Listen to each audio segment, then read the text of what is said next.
Alright guys, this is News Listener by Angelo. Salamat po sa mga manonood at if hindi ka pa nakapag-subscribe, please hit the subscribe button. Okay, so guys, recently yung Blue Ribbon Committee ni Senator Mark Coleta ay nag-imbestiga sa flood control issue na nangyayari sa ating bansa. At kung natatandaan nyo, meron tayong flood control project na halos bilyong o kung isipin mo, nung panahon ni Duterte hanggang ngayon, siguro more than trillion na eh, di ba? At anong nangyari? Ganun pa rin, puro baha. Kahit ang daming flood control projects na nailalagay ng gobyerno natin, di ba? So, merong komento tong si dating DPWH Secretary Mark Villaray ngayon. Isa na siyang senador, di ba?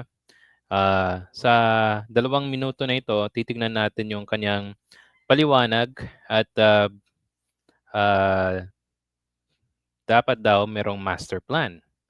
Merong sagot dito yung palasyo eh. So, titignan natin tong video. Okay? So, let's watch this, guys. Very short lang, I just like to express my support to the committee dahil napaka-importante po ang layunin ng ating hearing ngayon dahil kailangan natin malaman kung ano nangyari, kung anong dapat gawin para ma-maximize yung budget sa flood control. Ang Pilipinas po ay napaka-prone sa baha. In fact, just this month, nung nakaraang buwan, nagkaroon tayo ng bagyo at halos 3 milyong pamilya ang apektado. Actually, kung isipin mo, kahit malakas na ulan, walang bagyo, or maliit na ulan lang, yung ibang lugar sa ibang bansa natin, ilang lugar dito sa ating bansa, ay binabaha na, katulad ng Davao, tapos doon sa may Bulacan. O, di ba? So, base po sa karanasan ko bilang Secretary ng Public Works, napaka-importante po ang Tatandaan ko yung sinabi niyang yung traffic daw magiging 2 minutes travel time na daw doon sa Manila. So ano nangyari? Ganun pa rin. Napakagaling DepEd DPWH nga pala na secretary itong si Mark Villar. Ganun pa rin. Traffic pa rin, di ba? Walang nangyari. master planning sa flood control. Kasi pwede mong ayusin isang section at bibilis yung daloy ng tubig, pero pagdating sa ibang section na walang flood control, maiipon yung tubig, mas lalala yung baha sa ibang areas. So, napaka-importante po na magkaroon tayo at support. Okay, yun na nga. Sabi niya, baha, lalala sa kawalan ng master plan. So, tingnan natin yung isang news, sabi ng Malacanang, at dito tatamaan tong si Mark Villar. Malacanang says no flood control master plan was turned over by the former Secretary Mark Villar, who's now Senator. Sabi ng Secretary na si Manuel Bunan. So sabi ng palasyo, the palace made a statement on heels of former DPWH Rogelio Singson remarked that Duterte and Marcos failed to follow through the master plan created by the late former President Benigno Aquino. So sa Pinoy, yung administrasyon ni Pinoy, meron silang master plan na dapat sundin sana ng dalawang administrasyon na ito. Ano nangyari? Ang sabi um, ng DPWH Secretary ni Pinoy, hindi raw sinunod. So, tapos ang sabi niya, yung kanilang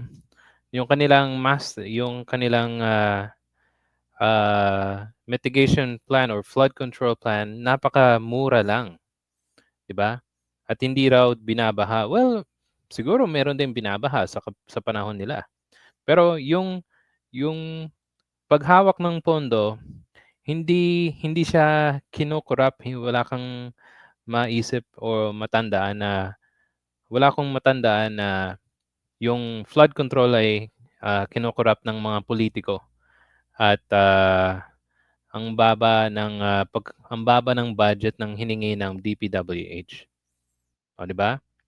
So, Makikita mo talaga dito kung dalawang muka si ano eh, si Mark Villar.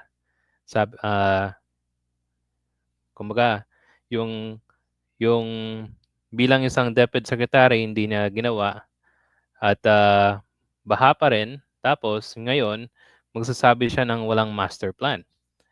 Yung panahon nyo, wala kang wala kang master plan. Tapos hindi mo pinasa sa Marcos administration, 'di ba? So sino ang may mali dito? So, yung mali ba yung secretary ngayon ng DPWH kasi walang master plan?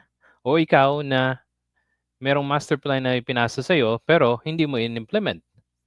Hindi mo naman pinasa doon sa susunod na administrasyon, di ba?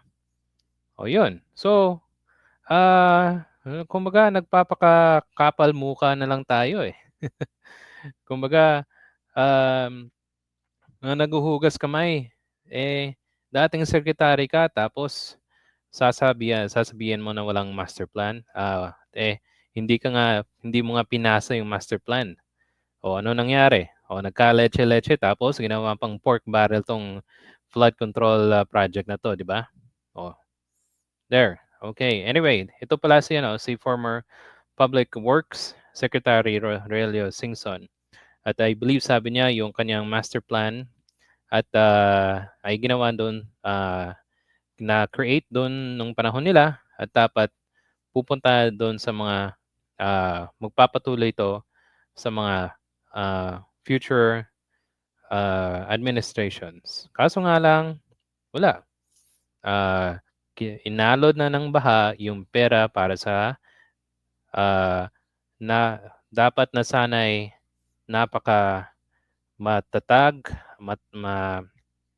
ah, high standard na flood control plans, 'di ba? So nakakaano eh, nakaka nakakanawalang gana. Okay, guys. Anyway, if you have any comments or suggestion, please you can comment and please like and subscribe, and I'll see you in the next video. Salamat po. Thank you.